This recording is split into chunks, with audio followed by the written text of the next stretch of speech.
ఏంటి డాక్టర్, ఏమీ అర్థం కావట్లేదు. ప్రపంచానికి తెలియని ప్రపంచంలోనే అత్యంత ఘోరమైన శిక్షల్లో ఇది ఒకటి. ఈ గంటని ఎన్నో లోహాలతో కలిపి చేశారు. ఎవరినైనా తిరిగేసి దీని కింద సరిగ్గా కట్టికొట్టినట్టయితే దాని నుండి వచ్చే సౌండ్ వల్ల మొదటి గంటకి చెవుల్లో ఇయర్ డ్రమ్స్ పోయి ఏవీ వినపడదు. తర్వాత ఇంకో 2 మూతలకి మెదడులో నరాలు చిట్లి ఇంటర్నల్ బ్లీడింగ్ మొదలై బీపీ నెమ్మదిగా 0 అయి ప్రాణం విలవిల్లాడి చనిపోతారు. మరి కట్టి కొట్టడానికి ఇంతమంది ఎందుకు సార్? నాకు అది అర్థం కావట్లేదు. ఎప్పుడు అక్కడ కట్టి ఉన్నవాడు చనిపోయాడో లేదో అని నిర్ధారించుకోవడానికి నేను ఒక్కనే వచ్చేవాడిని. కానీ ఈసారి ఇంతమంది ఎందుకు వచ్చారో నాకు కూడా అర్థం కావట్లేదు. తెలుసు కదా, తేడాలు వస్తే ప్రాణాలు పోతాయి. ఫోటోలన్నీ సరిగ్గా రావాలి. 1కి 10 సార్లు జాగ్రత్తగా చూసుకో. ఆ పనులు ఉన్నాను సార్, నాకు వదిలేయండి.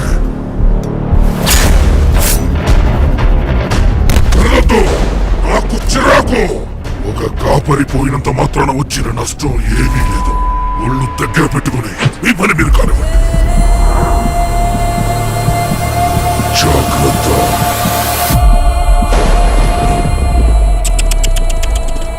కాబోలో ఎందుకు? మన బాస్ మరి కాసేపు చచ్చిపోతున్నాడు. ఈ ముగింపే ఆయన ఓటమి.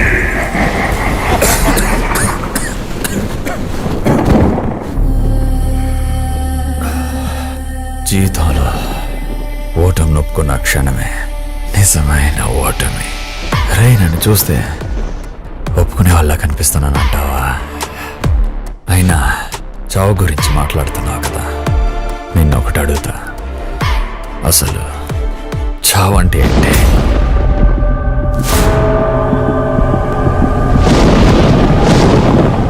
అది నీకు చావకుండానే ఎలా తెలుస్తుంది? త్వరలోనే తెలుసుకుంటా, ప్రామిస్. బాస్ అంటున్నారు, మరి కిందున్నోడు శిక్ష చేయడం ఏంటన్నా? ఎందుకంటే సంస్థ యొక్క నియమాలు అందరికంటే పైనున్నాయి.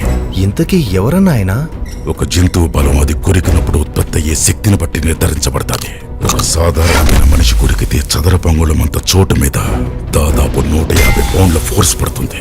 అదే ఒక పెద్ద సింహం కొరికితే దాదాపు 650 పౌండ్ల ఫోర్స్ పడతాది. ఎవరికి పూర్తిగా తెలియని ఆ ప్రపంచంలో చాలా శక్తివంతమైన జంతువులే ఉన్నాయి. కానీ ఒక్కడిని మాత్రం వీటన్నిటికన్నా మించి ఈ భూ ప్రపంచం మీద అత్యంత శక్తివంతమైన జంతువుతో పోల్చుతారు. అది కొరికితే అక్షరాల 40,000 పౌండ్ల ఫోర్స్ పడతాది. 40,000 పౌండ్ల అంటే 100 సింహాలు ఒకేసారి కొరికినట్ట? ఏంటన్నది? దాని పేరే మెగా లోడాన్. మెగాలో డాన్ అంటే పెద్ద పెద్దోళ్ళు డాన్ అన్నా? పోనీ అలాగే అనుకో. ఈ కథ రాక్షసులతో నిండిన సముద్రాన్ని కుదిపేసి రాజైన మనిషిది. అతని